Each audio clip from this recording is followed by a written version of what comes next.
नमस्कार, पल्लवीज मराठी किचनमध्ये तुमचं खूप खूप स्वागत आहे। आज आपण पाहूयात कुकरमध्ये एकदम नवीन पद्धतीने जबरदस्त चवीची पावभाजी आणि सोबतच इडलीच्या भांड्यामध्ये पाव भाजण्याची एकदम नवीन ट्रिक, ज्यामुळे पाव तिप्पट फुलले जातात, मस्त मऊ होतात आणि एकाच वेळी भरपूर पाव आपण भाजून घेऊ शकतो। तर चला तर मग पटकन रेसिपीला सुरुवात करूया। तर त्यासाठी कुकरमध्ये 3 चमचे बटर घेतलेला आहे। यामध्येच 2 ते 3 चमचे तेल सुद्धा घ्यायचे। बटर आणि तेल चांगलं गरम झाल्यानंतर यामध्ये मीडियम आकाराचा चिरून घेतलेला कांदा काढून घेतला। त्यासोबतच 7 ते 8 लसणाच्या पाकळ्या, 1 इंच किसून घेतलेलं आलं, कारण भाजी मॅश करताना आलं सुद्धा अगदी व्यवस्थित मॅश करून घेता येतं।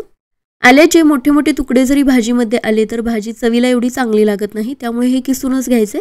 सोबतच यामध्ये 1 किसून घेतलेली ढोबळी मिरची घ्यायची। ही मिरची सुद्धा आपल्याला किसूनच वापरायची आहे, यामुळे याचा फ्लेवर सुद्धा भाजीमध्ये चांगला उतरला जातो आणि ही भाजी थोडीशी कडक असल्यामुळे व्यवस्थित मॅश करता येत नाही आणि याचे सुद्धा छोटे मोठे जर तुकडे राहिले तर ते सुद्धा भाजीमध्ये चवीला चांगले लागत नाहीत, त्यामुळे हे सुद्धा आपल्याला खिसूनच वापरायचं आहे। 4 ते 5 मिनिटे हे सतत हलवत आपल्याला परतून घ्यायचं आहे, यामुळे या सगळ्यांचा कच्चा फ्लेवर निघून जातो आणि त्यामुळे पावभाजीमध्ये सुद्धा हे कच्चं राहिल्यासारखं वाटत नाही, भाजीला सुद्धा चांगला फ्लेवर मिळतो। आणि महत्त्वाचं म्हणजे बटरमध्ये हे परतून घेतल्यामुळे बटरचा सुद्धा मस्त फ्लेवर भाजीला येतो। तर फक्त 3 ते 4 मिनिटे लो टू मीडियम फ्लेम वरती हे परतून घेतलं। तुम्ही पाहू शकता यातला कांदा सुद्धा ट्रान्सलुंट झालेला आहे आणि मिरचीला जे पाणी सुटलेलं होतं ते सुद्धा आटलेलं आहे। आता यामध्ये 1 मीडियम आकाराचा चिरून घेतलेला टोमॅटो घालायचा। टोमॅटो सुद्धा शक्यतो अगदी बारीक चिरलेला असावा। टोमॅटो सुद्धा आपल्याला अगदी मऊ व्यवस्थित शिजवून घ्यायचा आहे। तर सुरुवातीला तेल सुटेपर्यंत टोमॅटो आपल्याला परतून घ्यायचे, यामुळे टोमॅटोचा सुद्धा कच्चा फ्लेवर निघून तर जातो, शिवाय थोडासा आंबटपणा सुद्धा कमी होतो। तर टोमॅटो पटकन मऊ होण्यासाठी, पटकन तेल सुटण्यासाठी थोडा वेळ कुकरचं झाकण याच्यावरती ठेवलं। 3 ते 4 मिनिटानंतर तुम्ही पाहू शकता टोमॅटो मऊ झालेला आहे आणि आता याला तेल सुटायला सुद्धा सुरुवात झालेली आहे। आता या स्टेजला यामध्ये फक्त 2 मसाले ऍड करायचे। तर 1 चमचा यामध्ये काश्मीरी लाल तिखट आणि अर्धा छोटा चमचा हळद ऍड करायची। सोबतच थोडंसं मीठ सुद्धा ऍड करायचं आहे। तर सुरुवातीला अर्धा छोटा चमचा मीठ यामध्ये ऍड केलं। आता पुन्हा 2 ते 3 मिनिटे हे सगळं परतून घ्यायचं, याला चांगलं तेल सुटायला हवं। या स्टेपलाच काश्मीरी लाल तिखट वापरल्यामुळे पावभाजीला रंग सुद्धा खूप छान येतो। तर तुम्ही पाहू शकता याला आता मस्त तेल सुटायला सुरुवात झालेली आहे। तर अशा पद्धतीने भाज्या शिजवायच्या अगोदरच या पद्धतीचा मसाला तयार करून ठेवायचा, म्हणजे ढोबळी मिरची आणि टोमॅटोचा कच्चा फ्लेवर पूर्णपणे निघून जातो आणि म्हणूनच पावभाजी सुद्धा चवीला खूप छान बनते। तर हे पहा, या मसाल्याला मस्त तेल सुटलेलं आहे। आता यामध्ये बाकीच्या उरलेल्या सगळ्या भाज्या ऍड करायच्या। तर या ठिकाणी अर्ध बीट आणि 2 मीडियम आकाराचे गाजर बारीक किसून घेतलेले आहेत। आता लक्षात ठेवा या दोन्ही गोष्टी सुद्धा आपल्याला किसूनच वापरायच्या आहेत, कारण गाजर आणि बीट दोन्हीही कडक असतात, शिजायला सुद्धा भरपूर वेळ लागतो आणि कधी कधी ते व्यवस्थित मॅश सुद्धा होत नाही। आणि महत्त्वाचं म्हणजे बीट किसून वापरल्यामुळे भाजीला रंग सुद्धा खूप छान येतो। त्यानंतर 1 वाटी यामध्ये वाटाणा ऍड करायचा, फ्रोझन वापरू शकता किंवा फ्रेश वापरू शकता। त्यासोबतच 1 वाटी फ्लॉवर ऍड केलेला आहे आणि 1.5 ते 2 वाटी बटाट्याच्या फोडी सुद्धा ऍड करून घ्यायच्या। तर इथे मी 4 मीडियम आकाराचे बटाटे वापरलेले आहेत। आता हे सगळं चांगलं मिक्स करून घ्यायचं। लगेचच यामध्ये पाणी ऍड करायचं नाही, व्यवस्थित या भाज्या मिक्स करून घ्यायच्या। तर 2 ते 3 मिनिटे पुन्हा हे सगळं चांगलं परतून घेतलेलं आहे। तुम्ही पाहू शकता भाज्यांना रंग सुद्धा खूप छान आलेला आहे। आता यामध्ये पाऊण पेला पाणी ऍड करायचं आहे। लक्षात ठेवा यामध्ये जास्त पाणी ऍड करायचं नाही, अगदी भाज्यांच्या वर पाणी येईल इतकं पाणी वापरायचं नाही। पाणी जर कमी पडलंच तर भाज्या शिजल्यानंतर सुद्धा आपण यामध्ये पाणी ऍड करू शकतो। पाणी ऍड केल्यानंतर पुन्हा थोडंसं मिक्स करून घेतलं। आता कुकरचं झाकण लावून लो टू मीडियम फ्लेम वरती 2 शिट्ट्या करून घ्यायच्या। 2 शिट्ट्या झाल्यानंतर कुकर थोडासा थंड करून घ्यायचा, त्यानंतरच याचं झाकण काढून घ्यायचं आणि हे पहा भाज्या अगदी परफेक्ट शिजलेल्या आहेत। आता गॅस पुन्हा ऑन करायचा आणि हे मॅश करून घ्यायचे। तर ही भाजी गरम असतानाच याला व्यवस्थित मॅश करून घ्यायचं। तुम्ही पाहू शकता सगळ्या भाज्या अगदी परफेक्ट शिजलेल्या आहेत। ढोबळी मिरची, गाजर, बीट किसून वापरलेलं आहे, त्यामुळे ते सुद्धा अगदी परफेक्ट मॅश झालेलं आहे, सगळं चांगलं एकजीव झालेलं आहे। तर हे पहा अगदी परफेक्ट कन्सिस्टन्सी भाजीला आलेली आहे। आता एका तडका पॅन मध्ये 1 ते 2 चमचे बटर घ्यायचं, सोबतच 2 ते 3 चमचे तेल घेऊन चांगलं गरम करून घेतलं। आता यामध्ये 1 छोटा बारीक चिरून घेतलेला कांदा घालायचा। कांदा आपल्याला ट्रान्सपरंट किंवा थोडासा मऊ होईपर्यंत परतून घ्यायचा आहे। तर आज आपण एकदम नवीन पद्धतीची ही पावभाजी बनवत आहे। तर त्यासाठी कांदा आपल्याला बटर आणि तेलामध्ये 2 ते 3 मिनिटे परतून घ्यायचा आहे। तर हे पहा, कांदा थोडासा मऊ झालेला आहे। आता यामध्ये 2 चमचे पावभाजी मसाला घेतला, त्यासोबतच 1.5 ते 2 चमचे काश्मीरी लाल तिखट घेतलं। गॅस लगेचच बंद करायचा आणि या गरम तेलामध्ये हे मसाले 1 मिनिटभरच परतून घ्यायचे। जास्त वेळ याला परतत बसायचं नाही, नाहीतर मसाले करपू शकतात आणि भाजीची चव सुद्धा बिघडू शकते। तर गॅस बंद करूनच आपल्याला हे परतून घ्यायचे। तर हा मसाला सुद्धा आता तयार झालेला आहे। आता लगेचच पावभाजीमध्ये हा मसाला काढून घेतला। तर गरमागरम या मसाल्याचा तडका सगळ्या भाजीमध्ये अगदी व्यवस्थित मिक्स करून घ्यायचा। या तडक्यामुळेच आपल्या भाजीला मस्त अशी चव येणार आहे। खूप छान फ्लेवर या तडक्यामुळे येतो। एकदा जर या पद्धतीने पावभाजी बनवली तर नेहमी हीच पद्धत वापराल। गरज असल्यासच यामध्ये थोडंसं गरम पाणी ॲड करायचं।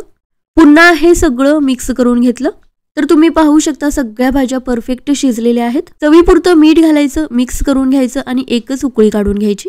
तर अशा प्रकारे कुकरमध्ये फक्त 2 शिट्ट्यामध्ये पावभाजी बनवून तयार झालेली आहे। अगदी परफेक्ट रंग आलेला आहे, कन्सिस्टन्सी सुद्धा मस्त आलेली आहे। वरच्यावरच कुकरचं झाकण ठेवून 5 मिनिटे असंच ठेवून द्यायचं। तोपर्यंत आपण एकदम नवीन पद्धतीने पाव कसे गरम करायचे ते पाहूयात।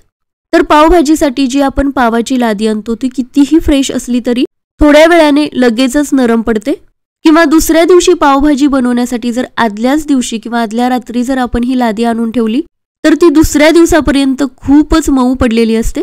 तर इडलीच्या भांड्याचा वापर करून पुन्हा हे पाव फ्रेश कसे बनवायचे ते पाहूयात। या पद्धतीमुळे पाव तिप्पट फुलतात आणि कापसासारखे मऊ बनतात। पावभाजीसाठी नेहमी आपण पाव तव्यावरती गरम करून घेतो।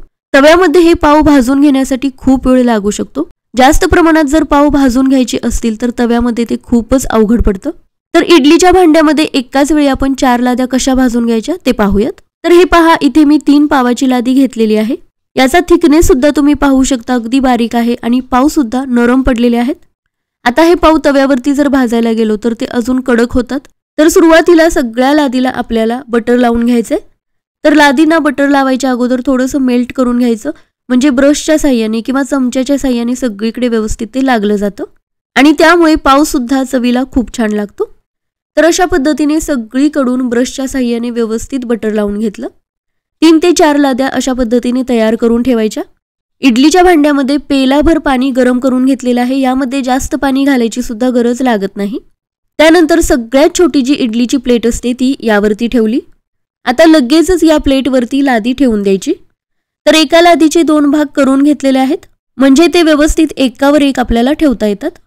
तर हे पहा, इडलीचं जर मोठं भांडं असेल तर 3 ते 4 लादी आरामात यामध्ये बसते। तर अशा पद्धतीने प्लेटवरती एकावरती एक लादी ठेवून दिली। आता याचं झाकण लावून फक्त 5 मिनिटे याला वाफ द्यायचे। तर 5 मिनिटानंतर तुम्ही पाहू शकता पाव अगदी तिप्पट फुललेले आहेत, मस्त मऊ झालेले आहेत। तर हे पहा, कडक झालेले किंवा थोडेसे नरम पडलेले हे पाव किती मऊ झालेले आहेत।